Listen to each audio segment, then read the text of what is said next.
This series of clips was filmed on Monday the 29th of March 2021, yesterday afternoon. Just an opportunity to get some of the engines out that hadn't run for a little while, with the exception of the J94, which has only recently been converted by me.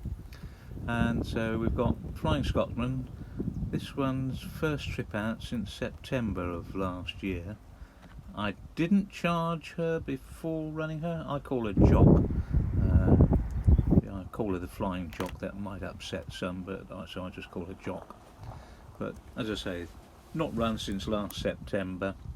So time she had a run, and you can see the shaky camera work here because I'm trying to change the switch or point, and also change the direction of the engine. This one's on a crest system, and so I have to look and see. And then of course I got to go a little bit too fast. I didn't want to bang into the carriages to couple up, and so I stopped a little bit short and then had to creep up and do that.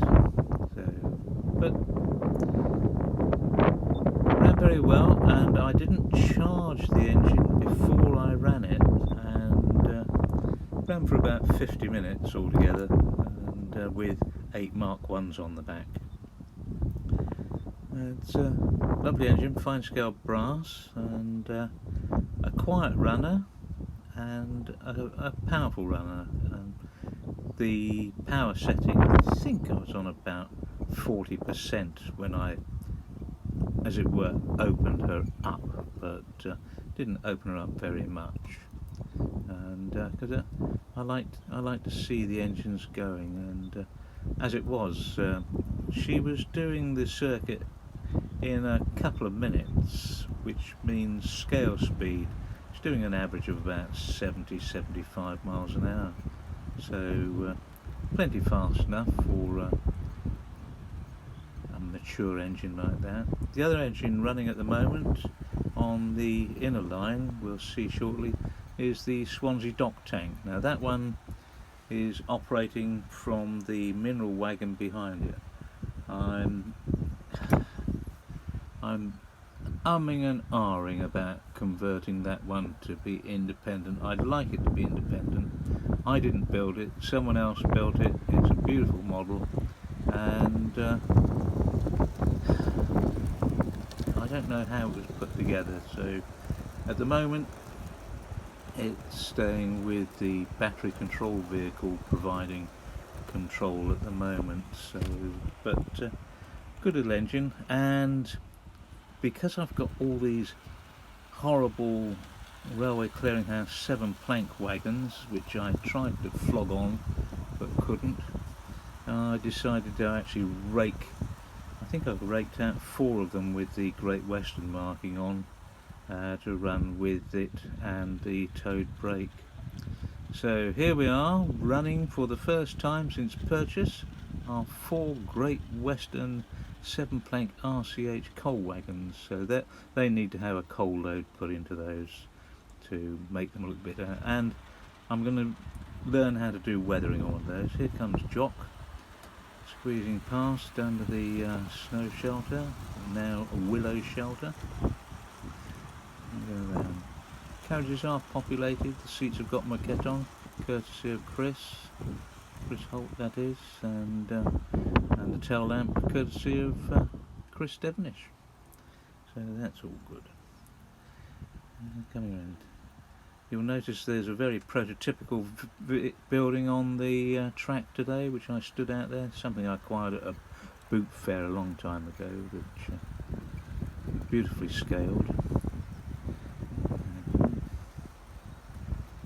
But the engine looks right with 8 carriages on the back, and I can, if I wanted to, I could get a 16 carriage train in the track that it's running on without it overrunning the points or anything, but 8's sufficient today. Also, I was too lazy to get any more out, though I did get the one out to go behind the Terrier, which will be running shortly.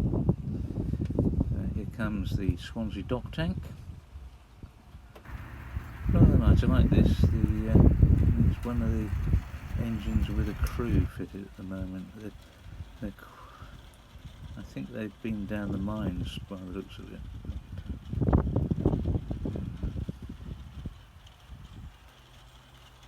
Of course, the relaxation of some of the lockdown things today has meant that there were more people around, so in the end you'll be pleased to learn this whole video got cut short because lots of people wanted to chat and everything else, and though I like to think I'm multitasking, having conversations, trying to film and control the engines all at the same time, I had to draw the line somewhere, so the filming had to stop. So, deliverance for the rest of you there. I didn't used to really like the Flying Scotsman because I thought it was too everywhere, but with the German style smoke deflectors on it, that's what swings me and got that one bought, as it were. Soon be change over time, and that's when the J94 with 3 Tillmans and Colliery weathered wagons will be going around. That'll swap with the Swansea tank, and the Terrier will swap with the Flying Scotsman. Plan was that each one would run about 30 minutes a piece. That went out of the way, out of the window with conversation, and so the Flying Scotsman did 3/4 of an hour, the Swansea dock tank did about the same, the J94 did a little under the hour, and the Terrier did a little over the hour. So all these cleverly laid plans went straight out the window. Well, not straight out, but it didn't take very long. So I was hoping to give them all a balanced run, pardon me, and then put them in on charge. They're being charged this morning now, and it's another lovely day, so I think we'll be getting a few more that haven't run for a while out, so I imagine the Jubilee and the Black 5 will be out there later on. But I need another cup of tea before I get into anything else. Nice passing shots. What I like, one of these might have been one of the earlier shots, you've got this tank engine, the Swansea tank, doing its bit, with the Flying Scotsman still creeping along on the back run, not on that shot there, so it must have been on one of the earlier shots. But it's good to see. I was not able to film as much as I would have liked, so I haven't been able to do the cut and shut bits like I was able to do. Here we are now, so time's moved on, the Terrier's out with its single Mark 1. I will be able to run it with a couple of more appropriate carriages soon, courtesy of John, so I'm looking forward to that. That'll make things a little bit more balanced. Even with the older carriages, the Terriers were dwarfed in real life. Great little engines though. Still no luck finding a new motor for the other one yet. I'm thinking of doing a bit of a change to it. An idea occurred to me during the night, so and I don't know whether we've got wind noise coming up or whether it's a person talking. The graph thing's going bonkers down there. I do like Terriers. I don't know why.